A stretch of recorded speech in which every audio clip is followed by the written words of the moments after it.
扫除一切害虫，绝无敌。一对男女正在宾馆探讨软件硬化技术，结果用力太猛，把床给压塌了，惊动了外面的纠察队，将两人当作狗男女抓了起来。同志跟文丽两人结婚几年后，为了增进两人的感情，同志决定带媳妇出去旅游玩玩。夜色渐深，两人找到一家旅馆，可是前台看着他俩，却怀疑起两人的身份。当时正处特殊时期，前台看见了同志的介绍信后，却还要文丽的介绍信。他是我爱人，您给我们开一间房子就行了。不行啊，这介绍信上就写你一个人名字。同志解释两人不在一个单位，自己是出差带着媳妇，可是前台依旧不相信二人。谁知道你们什么关系？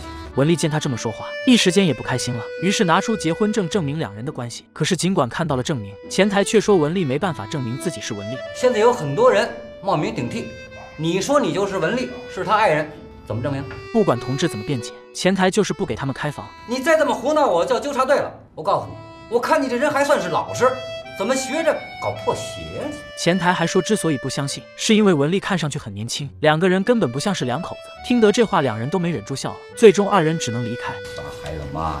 我老婆生完孩子跟桶似的，上下一边粗，哼，这小腰细的，一看就没生过，骗谁呀？无奈两人只能找了一个不需要开证明的宾馆。可是这个前台是个小姑娘，说的话跟上一个老板却完全相反。你爱人跟你的年龄差不多吧？我呀，干这行一天到晚迎来送往的，什么人没见过？有的女人吧，穿衣打扮，把自己弄得怪年轻，可你看她的眼睛、皮肤啊，那跟小姑娘就是不一样。是。女人也怪可怜的哈，不像男人，上了年纪吧，有时候还挺有意思。不像你，别看你比我大挺多岁。可我觉得吧，和你在一起还挺有共同语言的。在后面默默听着的文丽，一张脸早就黑得像包公一样了。两人刚进屋，文丽还嫌弃这里的床铺脏，终于换了被单准备休息。可是门外吵吵闹闹，出现了纠察队的声音。同志赶紧锁好了门，迫不及待地跟老婆深入了解。可是小床没经住两人的重量，一下子塌了。这下惊动了门外的纠察队，立刻将两人抓了起来。我们是合法夫妻，我们有结婚证的。谁能证明你们夫妻啊？小李打扮的妖精样，一看就搞破鞋的。尽管两人拿出了结婚证，可是他们一口咬定这张证是假的，有证明也证明不了我是我。好深刻的哲学问题，一下子将两人弄得慌张起来。两人极力解释，却被众人压着蹲在了角落。等到小将们拿到了他们的全家福，经过对比才确定两人的关系。你坐大牢了吧？怎么一年功夫老成这样？男人嘛，操心多呗。还是因为看着文丽年轻，所以误会了两人的关系。夫妻不在家好好待着，你跑到外头乱搞什么名堂？还打扮得妖里妖气的，谁信你们夫妻啊？最终将两人放走了。第二天一早，两个人都哭丧着脸，因为弄坏了人家的床，两人赔了双倍的价钱才离开。你还觉得委屈了是不是？是谁要出来的呀？跟家里待得好好的，愣要往外跑，没钱旅什么游啊？都怪你，一天到晚的穷捯饬，穷讲究，就想让人说你年轻，说你漂亮。这下好了，你年轻了，你漂亮了。闭嘴你！这辈子我就没受过这种奇耻大辱，从小到大我就没这么窝囊过、恶心过。最终一段甜蜜旅行闹得啥也不是，生气归生气，同志留了一张火车票的钱和饭钱，将钱包留给了媳妇。妹妹小，你让着妹妹点啊！那和妈妈睡。哎，我也和妈妈睡。同志啊！哎呦，你这孩子怎么这个样子？老大好，老小娇，中间夹个受气包。小时候家里孩子多，有不少人都有被父母送走的经历。同志跟文丽生第二个孩子男方时，家里经济条件差，再加上又是一个女儿，刚生下来满月就给送回了老家。但是现如今孩子到了上学的年纪，同母就让小两口把男方接了回去。在这之前，同志还特意给两个孩子开了一个小家庭会议。我告诉你们啊，燕妮呢，你要照顾你的妹妹；多多呢，你要尊敬你的姐姐。你们三个人都是爸爸妈妈的女儿。你们要互相关心，互相帮助，尤其燕妮你要更加的关心你这个妹妹，明白了吗？第二天，小男方就来到了家里，虽然有些拘谨，但丝毫没看出害怕。可见平时奶奶的教育也很好，并且当有洁癖的文丽带着孩子洗手时，男方更是懂事。男方知道要洗手吗？知道啊，是谁告诉你的呀？婆婆也是这样说的，婆婆叫我到妈妈家要特别的讲卫生，不然妈妈会不喜欢我。小男方把奶奶教的话都记在了心里，懂事的让人心疼。虽然头天晚上夫妻俩给姐姐妹妹都上了课，可是还是没能阻止孩子们发生矛盾。为了争夺母亲的疼爱，姐姐燕妮竟一把将男方推倒了。文丽生气地拍了下燕妮的屁股，打倒妈妈，打倒妈妈！说什么呢？这孩子被你惯得不像样子了啊！你也是干嘛推妹妹呀你也是，你说大晚上你就非把两个都弄哭了。他是个孩子，他不懂事儿，你大人你还不懂事儿吗？你同志还是更宝贝自己的大女儿，尽管犯了错也不忍心责怪。而文丽自觉得有些亏欠男方，也难以一碗水端平。文丽懒得理拉偏架的同志，一气回了房间。这时候，同志才抱着男方哄着2个孩子。这下好了，你妈不管咱们了，这一个家没妈行吗？妈妈不要我，就得不要你，我跟你说。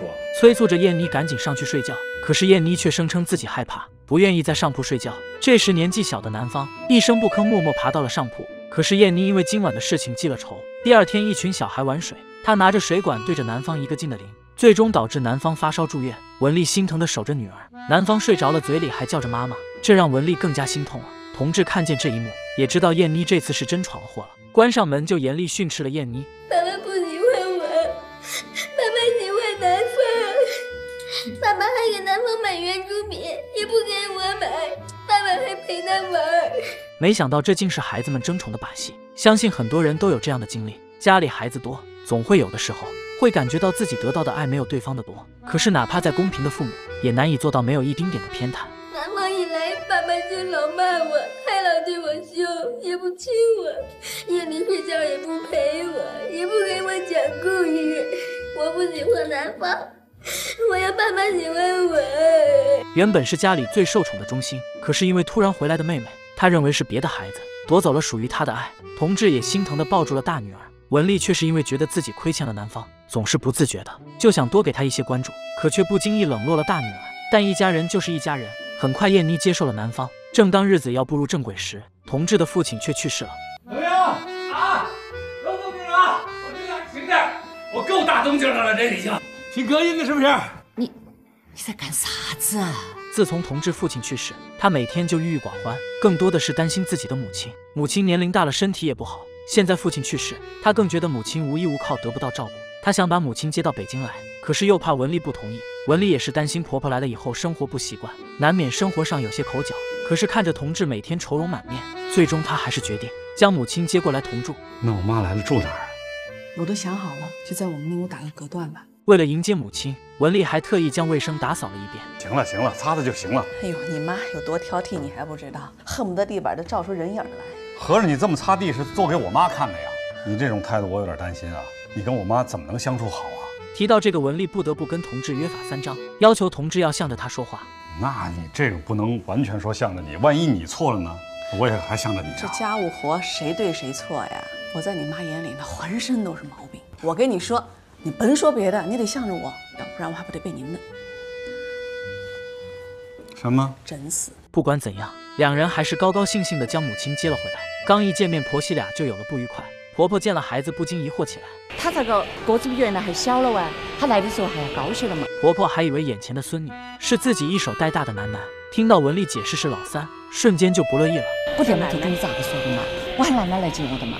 你明明晓得我好久没看到他了。果然谁养跟谁亲，同样是孙女，婆婆却心里只想见到楠楠，根本不在意从未见过面的老三。文丽能理解婆婆的心情，又向她解释男方要上学，可是婆婆依旧不能理解，还认为女孩子读再多书也没用。明明晓得我想娃儿，娃儿也想我。哦，对了对了，我晓得是干个啥子心。文丽对于婆婆的态度也习以为常了，便没有过多的计较。更多的原因是她听不懂婆婆说的方言。说起这个方言，婆媳俩又多了一个矛盾。婆婆到家里就跟男方用四川话交流，男方好不容易学会了普通话，现在又在北京上学，文丽害怕婆婆又把口音带回去，这样男方在学校不好融入。可是婆婆也不能接受，在北京啷个嘛？未必在北京说四川话就犯法呀？文丽也懒得跟婆婆争吵，自顾自率先回了家。回到家，大女儿燕妮也表示不满，因为她和妹妹都听不懂两人的方言。他们诚心吧，真够讨厌的。对，真讨厌，就是。不许瞎说啊！尽管文丽偷偷的教男方改正口音，婆婆还是不满意。你这啥意思啊？我们四川人不说四川话，说啥子话了？尽管文丽又耐心的解释一遍原因，还是得不到婆婆的认可。你啥意思？